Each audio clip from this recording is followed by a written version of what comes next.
आप with Bhaskar channel देख रहे अपने सभी प्रिय दर्शक को एडवोकेट देव भास्कर मिश्र का सप्रेम नमस्कार। साथियों, क्षमा प्रार्थी हूँ, विगत 2-4 दिनों से तबीयत अस्वस्थ थी, इसलिए आपके समक्ष विधिक जानकारी नहीं दे सका।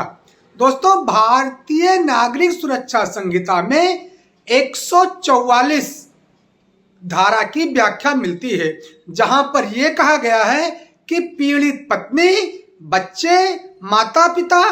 वो न्यायालय से भरण पोषण लेने का अधिकार रखते हैं। वहीं पर जब न्यायालय भरण पोषण देने का आदेश दे देती है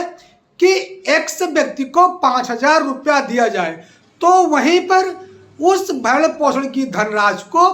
वसूली का अधिकार BNSS की धारा 147 में देखने को मिलती है। अब यदि जिसके विरुद्ध वसूली भेज दी गई है और उसके यहाँ पुलिस पहुंचकर रिकवरी वारंट दिखाती है और सच में उसको जानकारी यह नहीं है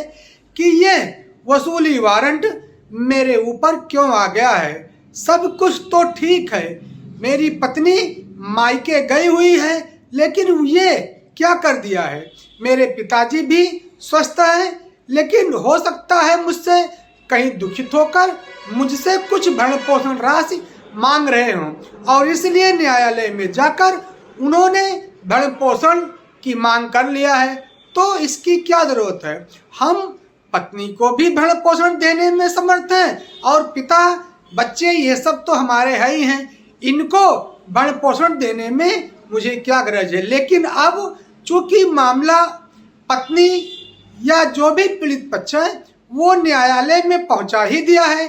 तो इसके लिए जिसके विरुद्ध वसूली का वारंट जारी हुआ है उसको भी यह अधिकार BNSS की धारा 145(2) में दी गई है कि वह भी व्यक्ति न्यायालय में जाकर उस वसूली वारंट को निरस्त करा सकता है। और जब भी वह व्यक्ति न्यायालय पर जाएगा तो फिर उस पीड़ित पक्ष को नोटिस हो जाएगी कि आइए आप भी अपनी बात कहिए, और अगर न्यायाधीश की यह समझ में आती है कि नहीं, यह तो व्यक्ति अपनी इनकम के अनुसार भरण पोषण देने में सक्षम है, देने को तैयार है, तो फिर जो पूर्व में आदेश पारित किया था BNSS की धारा 144 के तहत, अगर न्यायाधीश के समझ में यह बात आती है कि ये जो भरण पोषण धनराशि दी गई है आदेश में, इसमें थोड़ा सा परिवर्तन किया जा सकता है, तो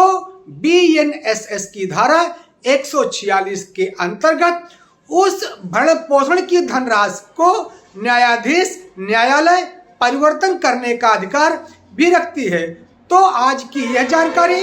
यदि विषय पसंद आया है तो हमारे चैनल को सब्सक्राइब शेयर अवश्य कर दीजिएगा। मिलेंगे नए विषय को लेकर, तब तक के लिए प्रणाम, धन्यवाद।